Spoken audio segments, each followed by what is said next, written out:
Hello, everyone, and welcome to Fame Files. I'm your host, Trey Godsey, and joining me today is the amazingly talented, the oh so charming OTLO. Hello, it's nice to be here. Yes, Thank you for thank you having for me. coming. So, I just want to start out by saying I really do love your stage name. Do you want to tell the story of maybe how you got that name and what it means for you? Yeah, I knew I wanted something short, something that kind of rolled off the tongue. And I just kind of was messing around with acronyms, and I came up with Only Time Lies Onward, which is basically just means like um, I'm moving forward, and I'm gonna stop thinking about the past. That's my whole project is like me trying to move on from my past. So I came up with Only Time Lies Onward, and it just turned into OTLO. So Love it. So, you grew up in Chattanooga, which is not necessarily a city that's known for music. So, what drew you into pursuing music? I really don't know. It's kind of just started out as on Audacity I would download like these type beats off YouTube and um, throw them on like a free recording software and just make the worst music ever. Like I can't listen to it. So yeah, I started that like 3 years ago, and I've just progressively got better over the years. And there wasn't really a beginning moment, but I do like to think that I think my grandma kind of had a lot to do with it because she would teach me piano, and I used to collect these like singing animatronics like that you would get at like Dollar Tree, and I would call them like singing things. I had like 30 of them, so yeah. Well, so it was kind of within your childhood that you took an interest in music then. Yeah, definitely. So did you have, beside from your grandma, did you have a lot of people that were supporting you in pursuing music, or was it something that was just kind of on the back burner that you like to do? Uh, I never really had anybody um, pushing me to do music, but I just remember it was both grandmas actually, because one grandma taught me like was would tell me about the piano, and then the other grandma like I used to sing in her car, and she used to tell me like you need to sing it loud and proud, and I was like okay, sure. Did you have anything, just speaking of your childhood, did you have anything that impacted you growing up that you've been able to kind of look back and really put into your music?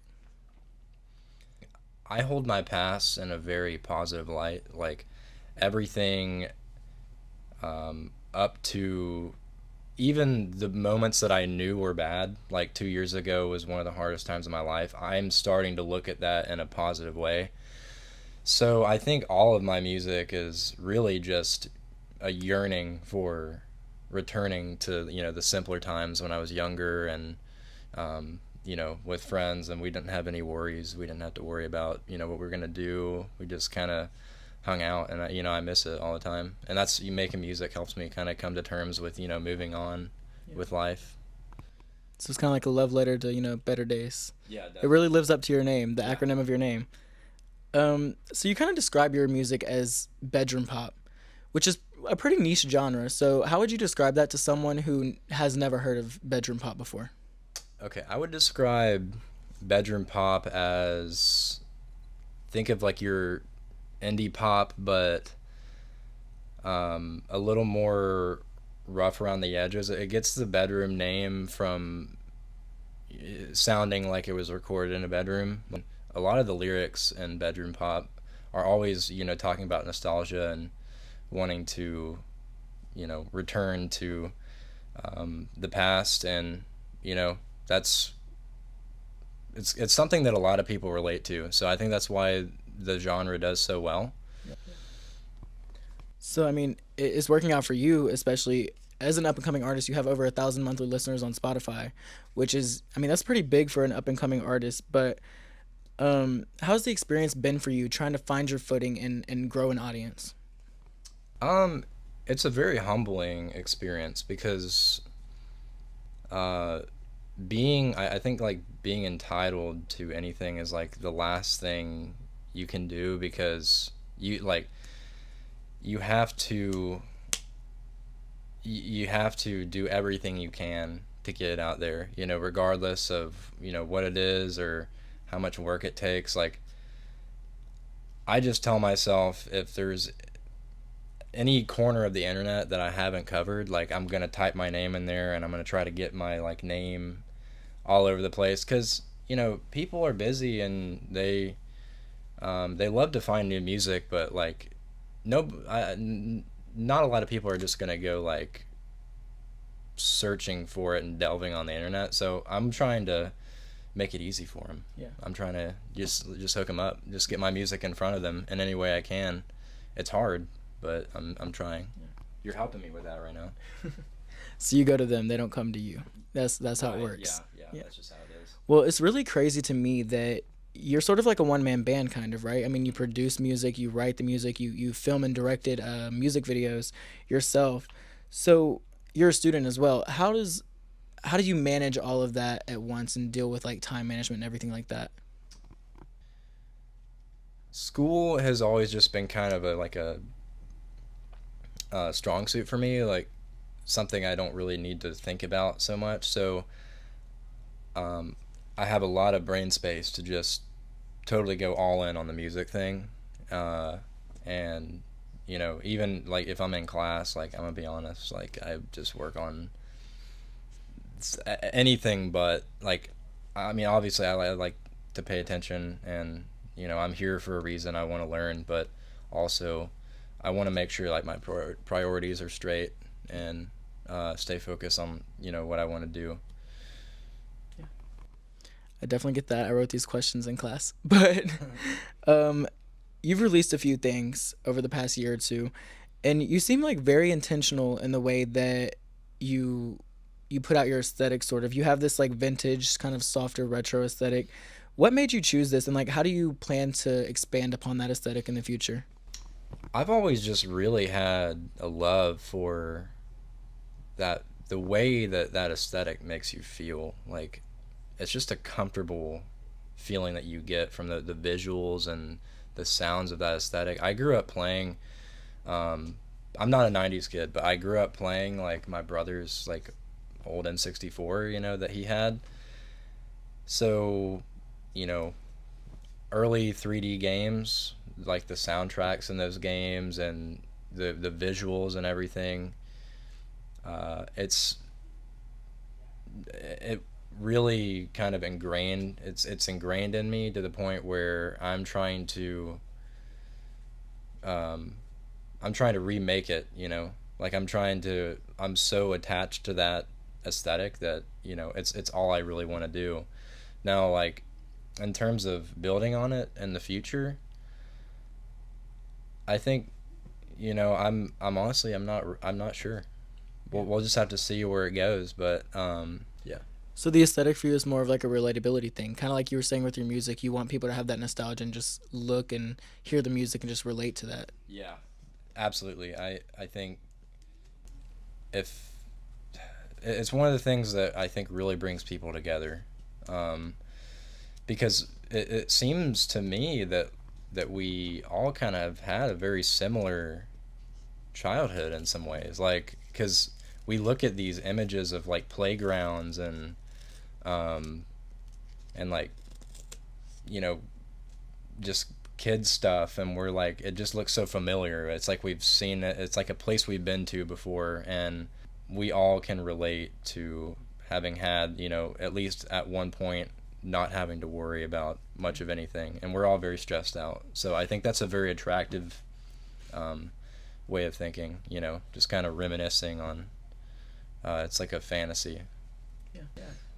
Well, kind of like I mentioned earlier, you filmed and directed a music video for your single "Something More," which is off your upcoming album, right?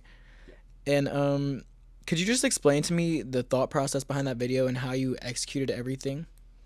The thought process with that video was kind of like random. It's weird because it was just the middle of the summer, and I was like, "What am I doing? Like, I'm at home and I'm like wasting away. Like, and I should do something cool." So my mom is like an absolute trooper and like let me use her living room for 2 months, and so yeah, I got like that giant. I knew I like wanted some, yeah, a giant backdrop, like kind of like the graduation pictures or like the picture day at school, and from there, like I just started. It was just a very linear thing. I didn't have like a script or anything. I was just kind of like, what feels like it should come, like what feels like it should come next, you know?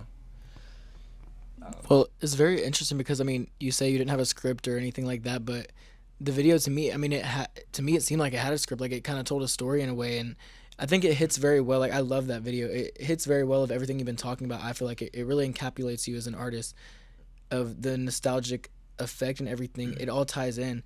So like, what is the main message that you would want people to take away from that song in the video?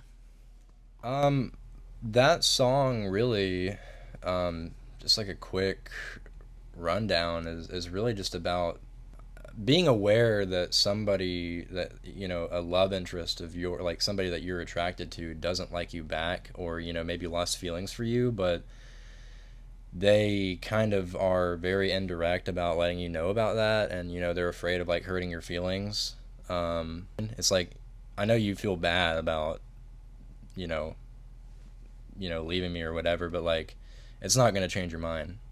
So I really wanted that to be a song that people go to, and um, I wanted it to be a song that gets people through some hard times, because I know there's definitely some songs like that for me, and like I literally tailor made that song to be like played on the highway, like in a car that's going like 70 at like midnight, and yeah, and the whole flower thing is just kind of like representative of um, the like recurring reminder that this person doesn't like you back. It's like it shows up throughout the video, just as constantly kind of like, yeah, you're still like, this flower with a frowny face is like still here, and you're like being reminded of it.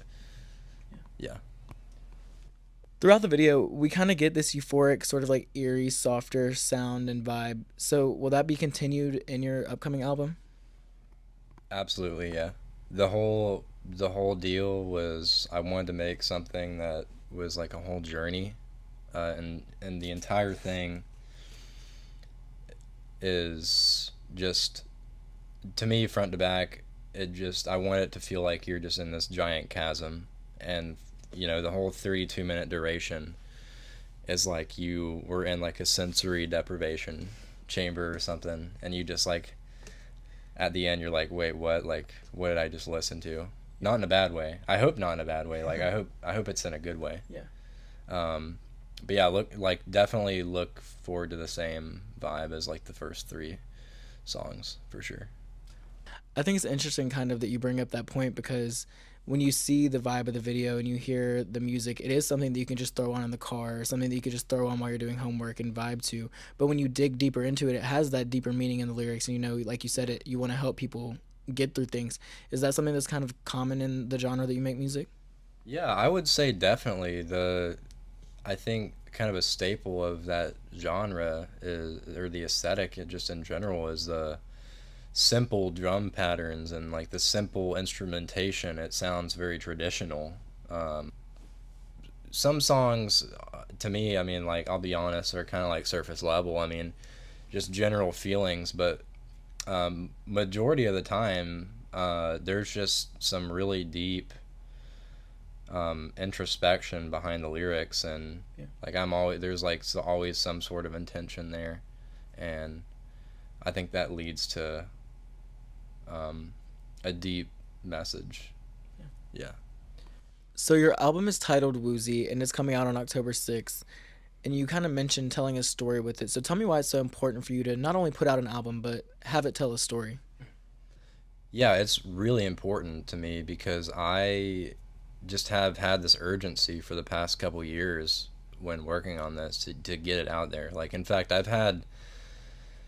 it sounds weird, but like I've legitimately had times where I'm like worried that I'm gonna die before this album comes out. Like, I'm in the car and I'm like, what if I like get in a wreck and like this album never comes out? I'm not putting it out there. It would be nice to have the attention, but really it's just more so that it's out there and it's accessible to anybody who might stumble across it, and I think it's a really beautiful thing for music to just kind of sit out there on the internet. That is really why I want to put this album out, because I feel like the message and uh, everything that I put into it is really it's I mean, I know for sure that I needed it. Like when I was making it, it was therapy for me, so I hope it does the same for other people as well. I think that's really cool.